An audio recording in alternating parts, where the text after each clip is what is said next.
श्रीमान रामदास अताले जी।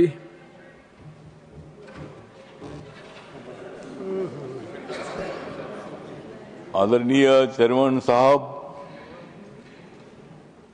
जो मेरी पार्टी है रिपब्लिकन पार्टी ऑफ इंडिया, जिस पार्टी की स्थापना डॉक्टर बाबा साहब अम्बेडकर जी ने की थी, और बाबा साहब अम्बेडकर जी इस सभागृह के मेंबर भी रहे हैं, तो आपके बारे में हमें आदर इसलिए है कि 1998 में जब आदरणीय अटल बिहारी वाजपेयी साहब की सरकार थी, तब तमिलनाडु से आप लोकसभा में चुनकर आए थे। 2 बार आप लोकसभा में चुनकर आए थे, और मैं भी महाराष्ट्र से 2 बार लोकसभा में चुनकर आया था। लेकिन आप उधर के साइड में थे, आप इधर के साइड में थे, मैं उधर के साइड में था। मैं कांग्रेस पार्टी के अलायंस में था तब, और मैं 3 बार मैं लोकसभा में भी रहा हूं। और आज आपके बारे में मुझे आदर इसलिए है कि तब हम अपोजिशन में थे, आप सत्ता में थे, और आपकी और अपनी मुलाकात होती रहती थी। आपका स्वभाव बहुत अच्छा था।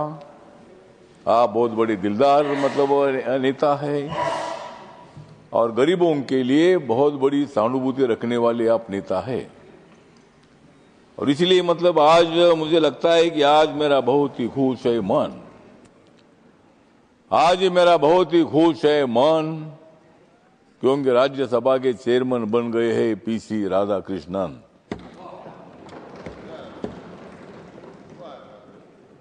इस हाउस के लिए ये है अभिमान का क्षण, इस हाउस के लिए ये अभिमान का क्षण, और मुझे विश्वास है कि आप बहुत ही अच्छा चलाएंगे। आप हाउस बहुत ही अच्छा चलाएंगे राधाकृष्णन। तो आप एक अच्छे आदमी है। महाराष्ट्र में जब आप राज्यपाल थे, गवर्नर थे, अनेक बार मैंने आपकी भेंट ले ली थी, अनेक बार अनेक विषयों पर मैंने चर्चा की थी। और आपके दिल में महाराष्ट्र की जो स्लम में रहने वाले लोग हैं, ऐसे स्लम में रहने वाले लोगों को पक्का मकान मिलना चाहिए, न्याय मिलना चाहिए, भूमिका आपकी हमेशा रही है।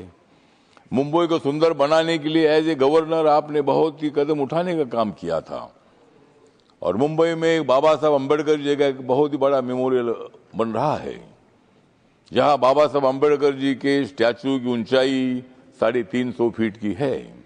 वहां भी आप आकर वहां उसके वो काम चल रहा हो तो आपने देखा था।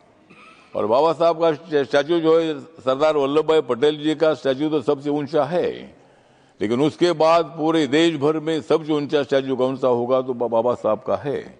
और हमारे माननीय नरेंद्र मोदी साहब ने उसका भूमि पूजन भी किया था, और बाबा साहब अम्बेडकर जी का स्टैचू अभी बनने जा रहा है, उसका लोकार्पण भी होगा।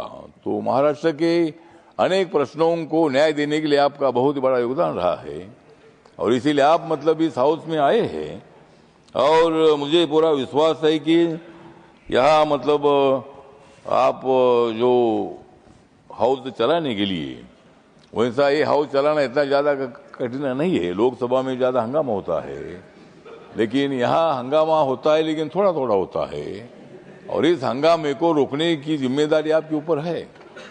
हंगामा होना चाहिए, लेकिन हंगामा जाकर बाहर करो, इधर हंगामा क्या करना है। हंगामा करना ही है तो यहाँ मत आइए, अगर हंगामा करना है तो उधर ही बाहर रहिए, या अगर आना है तो यहाँ हंगामा नहीं होना चाहिए, होगा तो थोड़ा थोड़ा होना चाहिए, और 5-10 मिनट हंगामा करके यहाँ काम शुरू होना चाहिए। तो मेरा आपको निवेदन है कि सभी सदस्यों को, ये हमारे सभी मित्र सदस्य है, मल्लिकार्जुन खड़गे साहब के बारे में हमारे सबको आदर है। वो कांग्रेस पार्टी में जरूर है, लेकिन कांग्रेस पार्टी के साथ मेरी अच्छी दोस्ती भी रही है। आज मेरी दोस्ती उनके साथ नहीं है, मेरी दोस्ती नरेंद्र मोदी जी के साथ है। तो राजनीति में दोस्ती कभी होती है, लेकिन हम सब ने मिलकर लोकतंत्र को मजबूत अगर करना है। मुझे लगता है कि देश में खतरे में नहीं है लोकतंत्र, मुझे लगता है कि देश में खतरे में नहीं है लोकतंत्र, ये आपको देना होगा इन लोगों को मंत्र। मतलब ये मंत्र लोकतंत्र कभी खतरे में नहीं आ सकता है। बाबा साहब ने दिया हुआ या संविधान सभा ने, सेंट्रल हॉल में संविधान सभा ने मतलब ये संविधान बनाया। इतना संविधान बढ़ा है कि कुछ लोग बोलते हैं कि अध्यक्ष महोदय, चेयरमैन सर, कि इस देश का नेपाल होगा, इस देश का बांग्लादेश होगा, श्रीलंका होगा। मुझे लगता है कि भारत का श्रीलंका, नेपाल और बांग्लादेश नहीं होगा। हम चाहते हैं कि भाई श्रीलंका, नेपाल और बांग्लादेश का भारत होना चाहिए। मतलब उनको यहाँ कोई ऐसा नहीं हो सकता है, यहाँ ऐसा कोई आंदोलन नहीं हो सकता है। या बहुत आंदोलन हुए, खलिस्तान का आंदोलन हुआ है, किसानों का आंदोलन 1 साल भर चलता रहा। हमारा महाराष्ट्र में मराठवाड़ा विश्वविद्यालय को बाबा साहब का नाम देने के लिए 17 साल आंदोलन चला है। अनेक लोगों ने आंदोलन किया। सबको अधिकार है, लोकतंत्र में रैली निकालने का अधिकार है, मांग करने का अधिकार है। लेकिन यहाँ जब तक बाबा साहब ने दिया हुआ संविधान है, तब तक अपने देश में इसी तरह का अराजक नहीं तैयार हो सकता है। और इसीलिए मुझे लगता है कि हम सब लोगों ने मिलकर संविधान कानून के मुताबिक हमें आगे चलना है।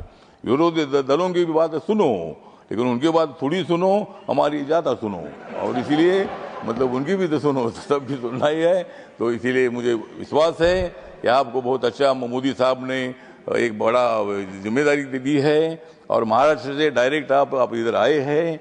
और मतलब ये हाउस को चलाना इतना मुश्किल नहीं है, लेकिन हम आपके साथ हैं। आपको डरने की क्या बात है। इसीलिए मतलब हाउस अपने को अच्छा चलाना है। और हमारे मल्लिकार्जुन खड़गे साहब का भी कभी कभी सुनो। हाउस अगर अच्छा चलाना है तो अगर कुछ बोलना चाहते हैं तो उनका भी हम सुनने के लिए तैयार है। और हम सब लोगों ने मिलकर हाउस को अच्छा चलाना है, यही मेरी अपेक्षा है। आपका मैं धन्यवाद करता हूं। और आप मतलब यहाँ 5 साल तक रहेंगे, लेकिन मेरा खाली 3-4 महीना ही रह गया है। और मैं तो दोबारा मतलब मैं अप्रैल में मैं तो दोबारा आऊँगा, क्योंकि मुझे मोदी साहब और एक बार लाने वाले हैं। और 6 साल में यहाँ रहूँगा। तब आप यहाँ नहीं होगे, मतलब बाद में मतलब मैं तो 6 साल यहाँ रहूँगा। लेकिन ठीक बात है। तो इसीलिए हम सब लोग मिलकर हाउस चलाएंगे। मेरी पार्टी छोटी पार्टी है, लेकिन मेरे पार्टी को भी आपको थोड़ा मदद करने की आवश्यकता है। और मुझे इसी तरह हम सब लोगों को मुझे विश्वास है कि आप हाउस का सम्मान अच्छा बढ़ाएंगे, लेकिन आपस में हमको नहीं लड़ाएंगे। मतलब हम सब लोग इधर शांति से काम करेंगे, इतना विश्वास करता हूँ। जय भीम, जय भारत, जय राज्यसभा।